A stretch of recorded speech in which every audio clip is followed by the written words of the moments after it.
There is a misconception among some physical therapists that being too critical of ourselves is somehow bad for the profession. Any second guessing is harmful. Instead, we should be rallying around each other in support to provide a united front to others about just how awesome we are. I'm not sure that this projects anything other than a profession that lacks self-awareness. As I have demonstrated through this entire series of lectures, critical thinking is a great path to our own improvement and deeper understandings. The first step to critical thinking is being critical. Let's say that you're in the clinic. You do an intervention with a patient, it doesn't matter what kind of intervention, and you get a positive result. Why did that happen? Now, of course, you could go with the explanation that you were taught in school or the explanation that was provided in a continuing education course. A continuing education course like this one. But you decide that you want to be a little more thoughtful than that. You also want to make sure that you are receptive to updating your understanding as new information comes out. You see a lot of physical therapists holding on to outdated and potentially harmful ideas. You don't want to be that way, so what do? Well, let's start. Let's start with the first explanation that pops into your head. We'll call this your preferred belief, since it was the explanation that your brain jumped to for some reason first. You may think, I need to attack this belief to see if it holds up to scrutiny. You could, but I'll tell you right now that that's probably not going to go very well. These initial preferred beliefs usually have fairly deep roots in your psyche. Confirmation bias will make us hesitant to challenge it. But why? Possibly because this is your belief. Oftentimes we attach our identity to our beliefs. It fits with the way that we see the world. If my belief is wrong, then I am wrong. I don't like being the kind of person who is wrong. If this belief gets attacked directly by us or anyone else, our defenses will go up and no progress will be made. We should just leave that belief alone. Instead, we should take a step back and think about all the alternative explanations that we can think of. These would be our alternative hypotheses to our first explanation. I just witnessed this change in the patient, which I initially explained in this way. But what are all the other things that may explain what I just saw? Be creative. Swing for outrageous ideas. Exercise that brain of yours. Coming up with other explanations doesn't mean that they're correct or that you even need to believe them. Just entertain them. The more the better. If you're having a hard time with trying to explain the outcome of an intervention in any additional way, remember that it could always be due to nonspecific effects or that placebo theater we talked about before. It's really hard to tease that out in an uncontrolled clinic environment. So it could always explain the effects that you see. When you do this, something magical happens. That original preferred belief loses its specialness. It now becomes just another alternative hypothesis. But it's another one of your alternative hypotheses. You came up with all of these ideas.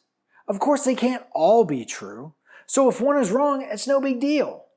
The more explanations you create, the less likely it is that you will be wrong. Also, the more possible explanations you entertain, the more likely that one of them is correct, or at least pretty close. So now that we have all of these alternative hypotheses, what do we do with them? Now we attack. If this explanation was true, then that would mean that this right here wouldn't work. Then you try the thing, that actually did work.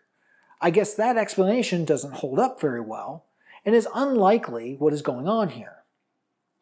Sometimes this information can be found in well-conducted studies. Sometimes you have to do your own experimenting in the clinic. Oftentimes there are many reasons that something might work, and it works in different ways for different patients. That means that you and the patient need to challenge these ideas together. we move on to other explanations that we may find that all but one of them gets ruled out.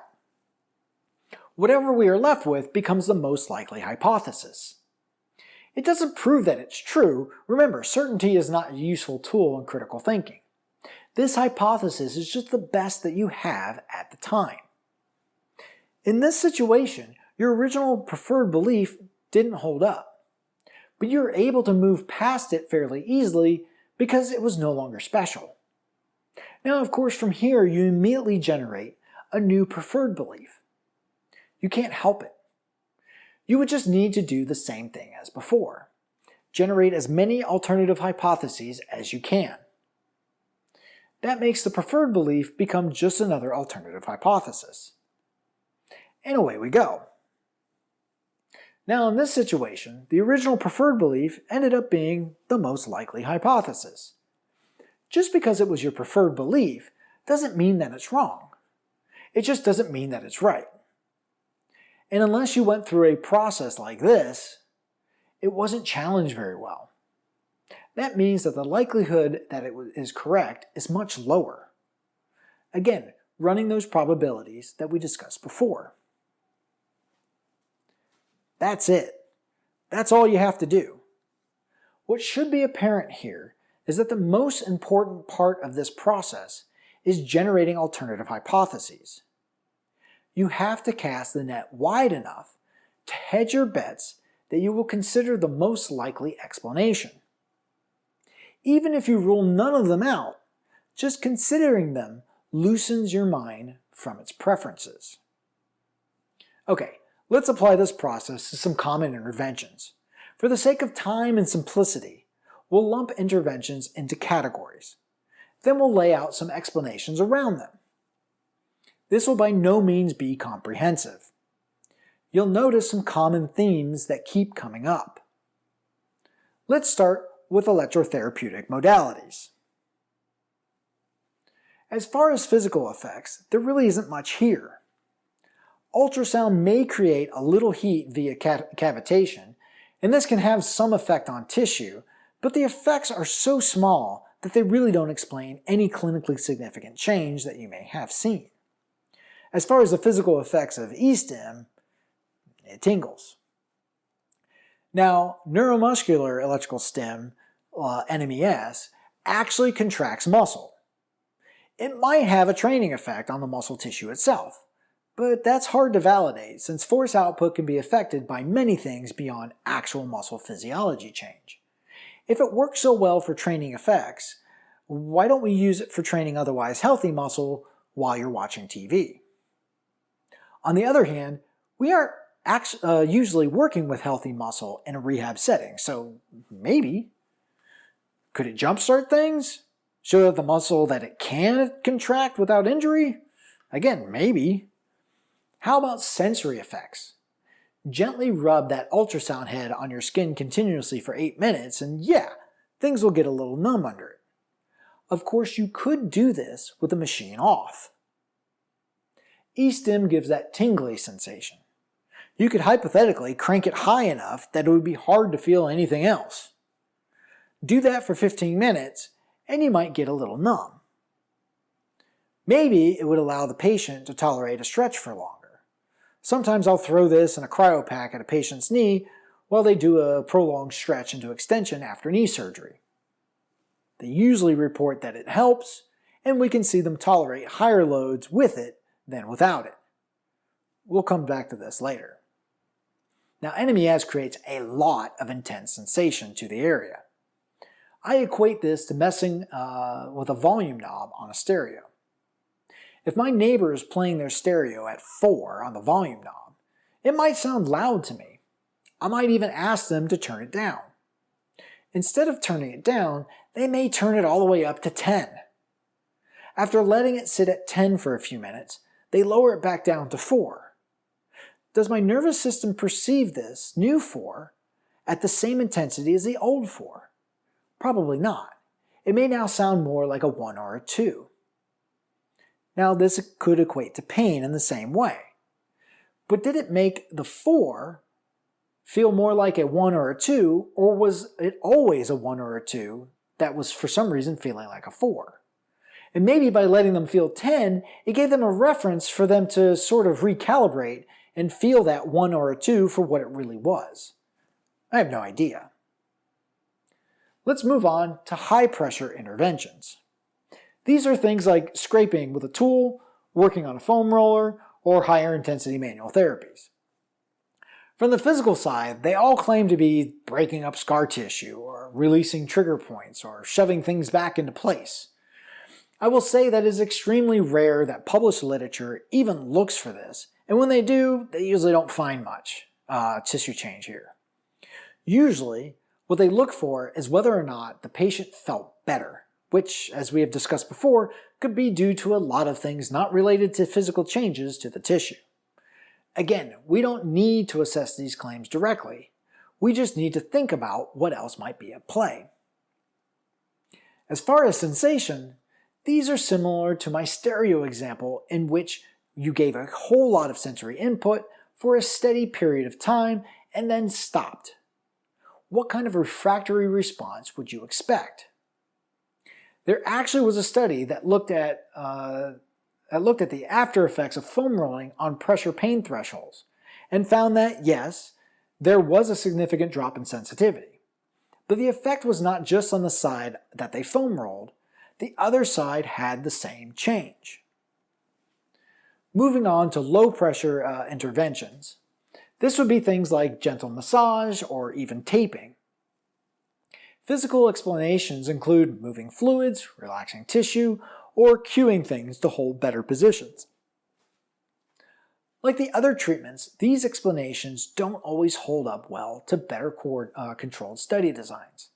Again, typical studies of these interventions are just asking if they improve symptoms. Some may look at something more objective like pre- and post-intervention range of motion, as if a placebo effect can't result in an increase in range of motion. How about sensory? We could have those same desensitization effects that I suggested with rubbing someone with a disconnected ultrasound head. Also, just getting physical contact from another caring and compassionate human could have a large relaxation effect, which could result in decreased perceived tension and increased range of motion. They might get a similar effect from soaking in a hot bath. The tape could be giving more of a sense of support than any actual real support, and that alone may provide comfort to the patient or the athlete.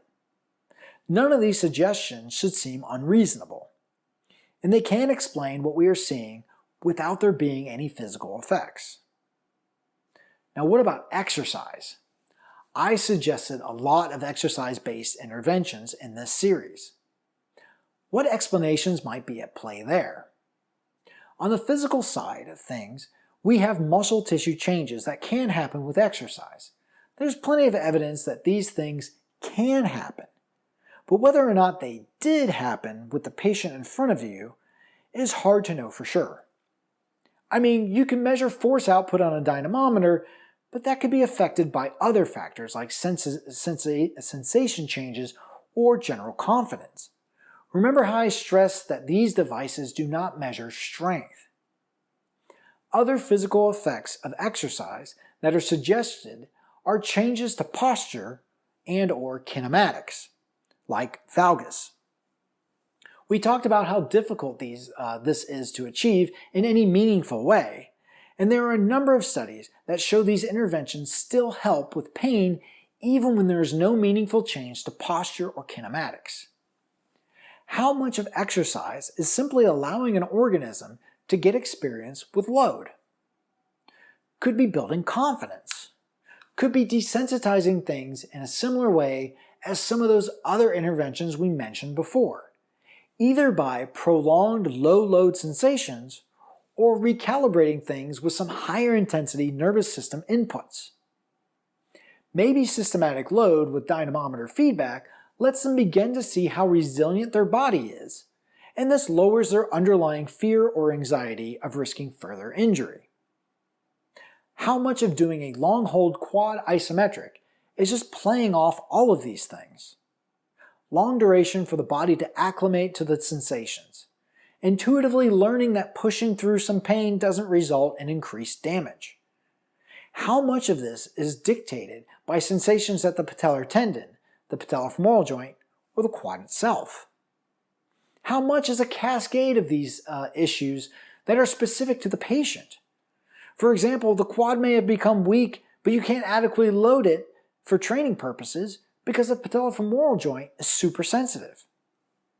As we also discussed in a previous lecture, you also can't adequately test specific muscle weakness to even validate that it was true.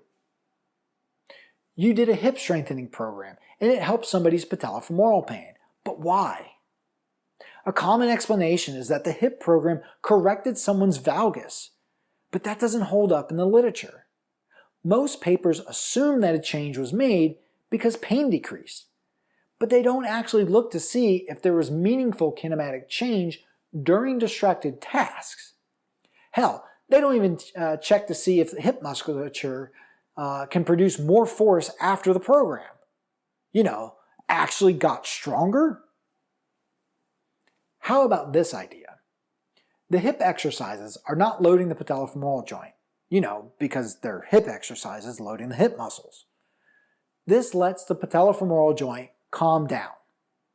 In the meantime, the patient is still loading their body in another way, the hip exercises, keeping them generally strong, both physically and psychologically, as they feel, hey, loading my body does not equal pain. As they gradually return back to activities, the patellofemoral joint unintentionally gets a progressive loading program. Is that a possible explanation for why a hip program works? Sure.